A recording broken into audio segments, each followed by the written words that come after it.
Hi అండి. మా ఊర్లో ఉన్న వినాయక టెంపుల్కి అయితే వెళ్ళాను. ఈ టెంపుల్ ప్రాంగణం మొత్తం పచ్చని చెట్లు, గోదావరి పక్కన అయితే ఈ టెంపుల్ ఉంటుంది.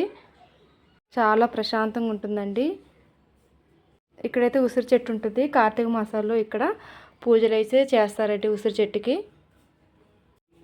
వినాయక చవితికి నవరాత్రుల టైంలో ఇక్కడ పూజలు అయితే చేస్తారు.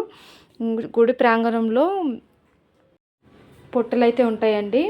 నాగుల చవితి పండుగ రోజు అయితే ఇక్కడ పాలైతే పోస్తారు. చవితి నవరాత్రుల్లో అయితే ఇక్కడ పూజలు అయితే ఘనంగా చేస్తారు.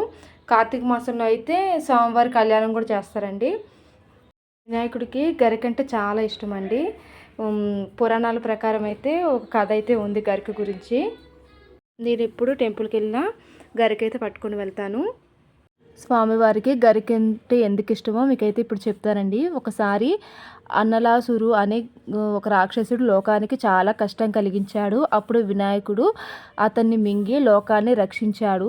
కానీ ఆ రాక్షసుడిని మింగిన తర్వాత వినాయకుడి శరీరం చాలా వేడి అయింది. అప్పుడు ఋషులు గరికను తీసుకొని వినాయకుడి తలపై ఉంచారట. వెంటనే ఆ వేడి తగ్గిపోయింది. అందుకే అప్పటి నుండి వినాయకుడికి గరిక అంటే చాలా ఇష్టం. అది నమ్మకం. వినాయకుడికి గరికను సమర్పిస్తే చాలా పుణ్యం అండి. గరికతో పూజ చేస్తే అడ్డంకులన్నీ తొలగిపోతాయి. వినాయకుని ముందు గుంజీలు తీయడం హిందూ సాంప్రదాయంలో చాలా ప్రాముఖ్యత ఉందండి. వినాయకుని ముందు మన తప్పులు, మన అహంకారం పోవాలని చెప్పి భక్తులు చెవులు పట్టుకొని గుంజీలు అయితే తీస్తారు. నేను 11 గుంజీలు అయితే తీశానండి.